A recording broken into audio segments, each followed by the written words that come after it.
Hello प्यारे बच्चों, good afternoon.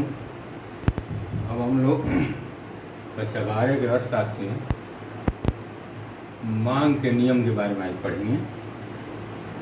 साधारण बोलचाल में हम लोग मांग के नियम को समझते हैं। जैसे मान लो मार्केट में किसी वस्तु की कीमत ज़्यादा हो जाए, ऊंची हो जाए, तो उसकी मांग कम हो जाती है।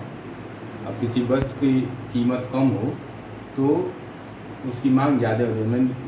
मतलब उपभोक्ता की आय निश्चित होती है, तो उस आय में यदि कोई चीज़ खरीदना चाहता है, वस्तु जब ज़्यादा महंगी हो जाएगी, उसकी आय से अधिक हो जाएगी तो कम वस्तुओं को खरीदेगा।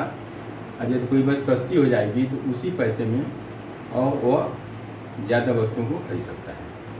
तो मांग का अर्थ हम परिभाषा हम पढ़ेंगे। मांग किसी वस्तु की वो मात्रा है जो किसी दिए हुए समय में किसी दिए हुए मूल्य पर मांगी जाती है। अर्थात मांग किसी वस्तु की वो मात्रा है जो किसी दिए हुए समय में किसी दिए हुए मूल्य पर मांगी जाती है। मांग का नियम, लॉ ऑफ डिमांड, अतः अन्य बातों के समान रहने पर वस्तु की कीमत एवं वस्तु की मात्रा में विपरीत संबंध पाया जाता है। अन्य बातों को समान रहने पर वस्तु की कीमत और वस्तु की मात्रा में विपरीत संबंध पाया जाता है। P समानुपाती 1/Q, मतलब P यहाँ वस्तु की कीमत है और Q है क्वांटिटी, यानी वस्तु की मांगी जाने वाली मात्रा। तो P = 1/Q पता है कि यदि वस्तु की कीमत वस्तु की मात्रा ज़्यादा होगी तो वस्तु की कीमत कम होगी, और वस्तु की मात्रा कम होगी तो वस्तु की कीमत ज़्यादा होगी।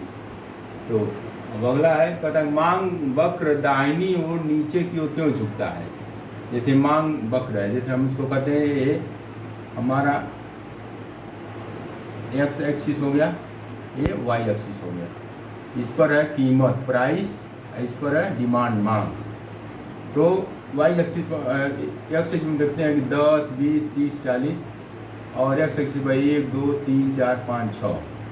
तो इसका यदि हम ग्राफ खींचे तो ऐसा ग्राफ मिलता है।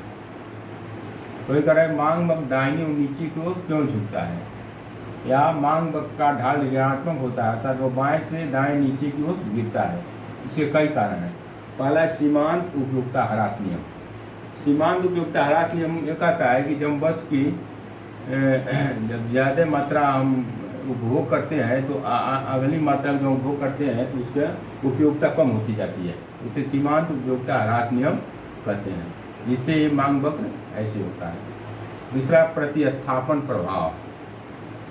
प्रतिस्थापन प्रभाव मतलब दो सब्स्टिट्यूट होने, जैसे चाय का सब्स्टिट्यूट काफ़ी है, तो यदि चाय और काफ़ी दोनों लोग पीते हैं, काफ़ी मात्रा यदि काफ़ी की कीमत यदि बढ़ जाए, महंगी हो जाए, तो लोग काफ़ी छोड़कर चाय ज़्यादा पीना शुरू कर देंगे।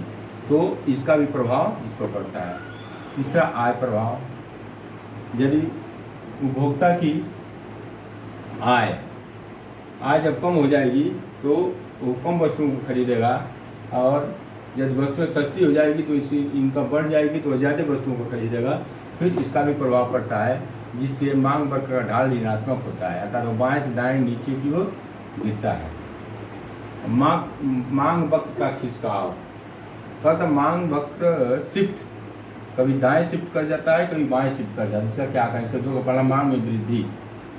जब वस्तुओं की मांग में वृद्धि होती है, डिमांड में वृद्धि होती है, तो ये जो मांग वक्र होता है दाएं शिफ्ट करता है, और जब वस्तुओं की मांग में कमी हो जाएगी तो ये मांग वक्र लेफ्ट बाएं शिफ्ट कर जाएगा। अब इसके बाद हम देखते हैं मांग की लोच। मांग की लोच द्वारा आय और संबंधित कीमतों में होने वाले परिवर्तनों को मापा जा सकता है। यानी मांग की लोच द्वारा आय की मान आय के बढ़ने से कीमतों में क्या प्रभाव पड़ता है, आय के कम होने से कीमतों में क्या प्रभाव पड़ता है, उसके परिवर्तन को हम इसके द्वारा माप सकते हैं। मांग की लोच के प्रकार। मांग की लोच 3 प्रकार की होती है। पहला है मांग की कीमत लोच। मांग की कीमत लोच में क्या प्रभाव होता है, मांग की कीमत लोच बराबर होता है मांग में प्रतिशत परिवर्तन बटा कीमत में प्रतिशत परिवर्तन। मांग में जो प्रतिशत परिवर्तन है उसमें कीमत के प्रतिशत प्रतिशत परिवर्तन से भाग दे दिया जाए तो मांग की कीमत लोच निकल जाएगी। दूसरा है मांग की आय लोच, यानी मांग में प्रतिशत परिवर्तन बटा उपभोक्ता के इनकम में प्रतिशत परिवर्तन। तीसरा है मांग की आड़ी लोच। मांग की आड़ी लोच मतलब होता है एक्स वस्तु की मांग में प्रतिशत परिवर्तन बटा वाई वस्तु की मांग में परिवर्तन, यानी दो वस्तुएं हो एक्स और वाई, जैसे हमने कहा चाय और काफ़ी। चाय की मांग में क्या प्रतिशत परिवर्तन होता है उसे, और काफ़ी की वस्तु की मांग में क्या परिवर्तन होता है, तो उससे मांग की आड़ी लोच निकलती है। अब मांग की लोच को हम कई श्रेणियों में बांट सकते हैं, जैसे 5 श्रेणियों में बांटा गया है मांग की लोच। इसको कहते हैं इलास्टिसिटी ऑफ डिमांड। इलास्टिसिटी मतलब होता है लोच। तो इलास्टिसिटी ऑफ डिमांड, यदि इलास्टिसिटी ऑफ डिमांड 1 से बड़ी है तो ये लोचदार मांग होगी, सापेक्षता लोचदार मांग होगी। और यदि इलास्टिसिटी ऑफ डिमांड 1 से कम है तो ये बेलोचदार मांग होगी। यदि इलास्टिसिटी ऑफ डिमांड 1 के बराबर है तो यह इकाई लोचदार मांग होगी। और इलास्टिसिटी ऑफ डिमांड इन्फिनिटिव मतलब अनंत, जैसे ऊपर मान लीजिए कोई संख्या और नीचे 0 हो जाए, जिसमें भाग देंगे तो क्या होगा, इन्फिनिटिव आएगा। यानी बस की मांग में यदि मांग में परिवर्तन होता है और उसके